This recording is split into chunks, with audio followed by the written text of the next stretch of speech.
Welcome to my YouTube channel Sangareddy vlogs. నేను మీ అజ్జు. ఎలా ఉన్నారు అందరూ? ఈరోజు స్పెషల్ ఏంటంటే మా తమ్ముడిని ఫస్ట్ టైం గుడికి తీసుకెళ్తున్నాం. హుర్రే! మా తమ్ముడు గుడికి వెళ్ళినమ్మతో ఒక చిన్న నాప్ వేసేసాడు. మేమే గుడికి వెళ్తున్నామంటే చెన్నకేశ్వర స్వామి దగ్గరికి. మీకు తెలుసా చెన్నకేశ్వర స్వామి? గుడికి వెళ్ళిన వెంటనే పాయసం చేయడానికి అన్ని ప్రిపేర్ చేసేసారు. మా పిన్ని కొంచెం హెల్ప్ చేసేసింది. పాయసం ఎవరు చేశారంటే మా జేజీ మా అమ్మ చేశారు. పాయసం కుక్ అవుతుంటే చాలా బాగా స్మెల్ వస్తుంది. అంతలోపు నేను కూడా మా తమ్ముడితో ప్రశాంతంగా అలా పడుకున్నాను. మాతో పాటు మా అన్న కూడా గుడికి వచ్చాడు. గుడి దగ్గర చింత చెట్టు ఉంటే మా అన్న చింతకాయలు కోసిచ్చాడు నా కోసం. నేను అడిగాను.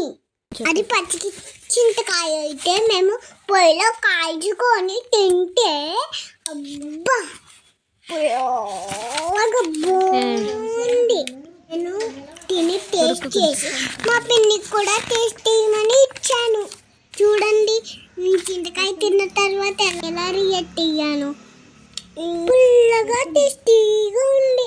ఒక్క తమ్ముళ్ళం ఇద్దరం పడుకొని ఎంజాయ్ చేస్తున్నాం. అవి పడుకొని నిద్రపోతుంటే నేను పని చూస్తూ ఉన్నాను.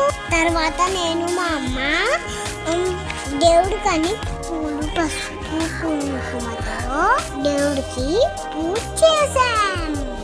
పాయసం కూడా రెడీ అయిపోయింది. ఇంకా తర్వాత లోపలికి వెళ్ళి పాయసాన్ని పెట్టేసి ప్రసాదంగా ఇంకా అందరం దేవుడికి దండం పెట్టుకున్నాం.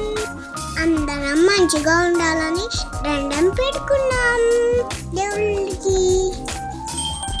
తర్వాత మా తమ్ముడు కోసం దాచిన చిల్లర మొత్తాన్ని దేవుడు హిందీలో వేసాం.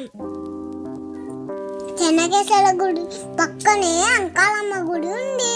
అక్కడ కూడా వెళ్ళి దండం పెట్టుకొని అందరం వచ్చేసాం. గుడిలో నాకు చాలా బాగా నచ్చింది. సరే, మరి నెక్స్ట్ వీడియోలో కలుద్దాం. Bye bye.